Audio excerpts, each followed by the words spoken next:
Hello.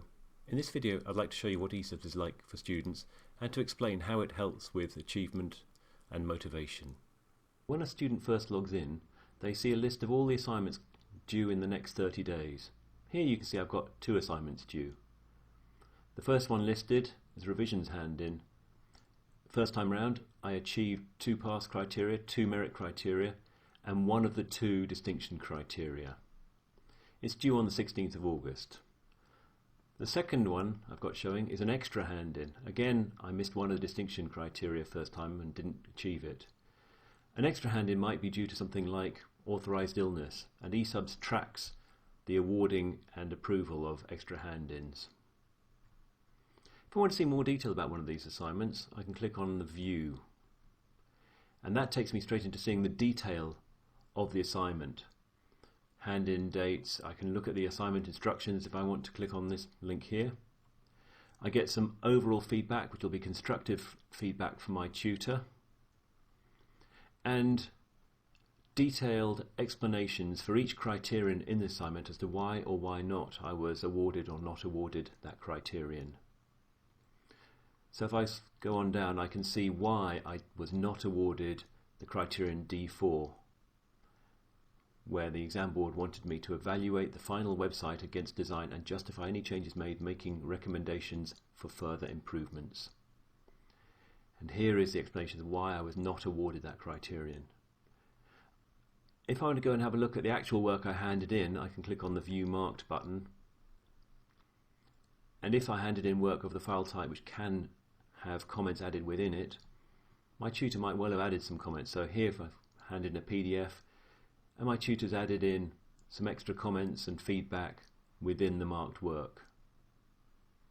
When I've reviewed that, as well as the explanation within eSubs, I should be in a much better position second time round for my revisions hand-in to meet this criterion.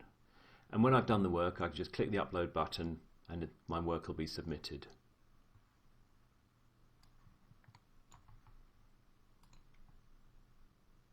As well as being able to see what's due in the next 30 days, I can see what's been marked recently, or I can look at all of the assignments for a particular subject. Here we can see creating digital audio is a subject I chose, and there are 3 assignments. The last one is showing question marks, and that's because eSubs has been set up to hide all achievement and feedback until internal verification has been completed. And this assignment is currently subject to internal verification. If I click on Achievement at the top, I can get an overall view of the whole of my qualification and how I'm doing on the course as a whole.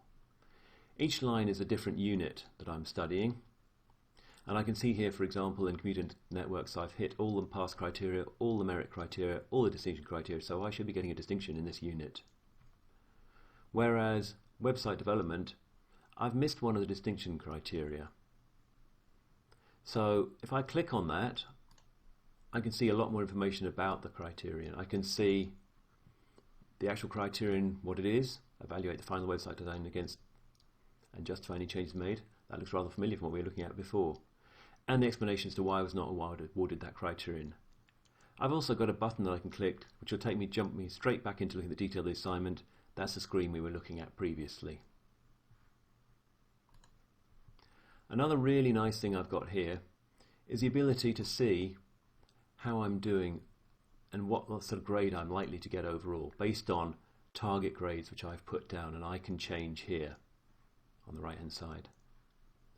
I can choose the different subtype of the qualification, and when I'm ready I can click Calculate Grade, and I can see that based on my target grades I'm likely to getting an MM as my final result of the whole course. But I can use a bit of what if. I can decide, well actually if I can hit that final criterion that I've got a chance to do in the revisions hand-in for that assignment that's currently due, I get a distinction then overall in that unit. That would jump me up a whole grade. If this was a course leading to university entrance, eSubs can also show UCAS points, so this is a fantastic bit of motivation. If you'd like to know more about eSubs, please visit our website www.esubs.co.uk, follow us on Twitter @eSubSoftware, or watch some of our other YouTube videos.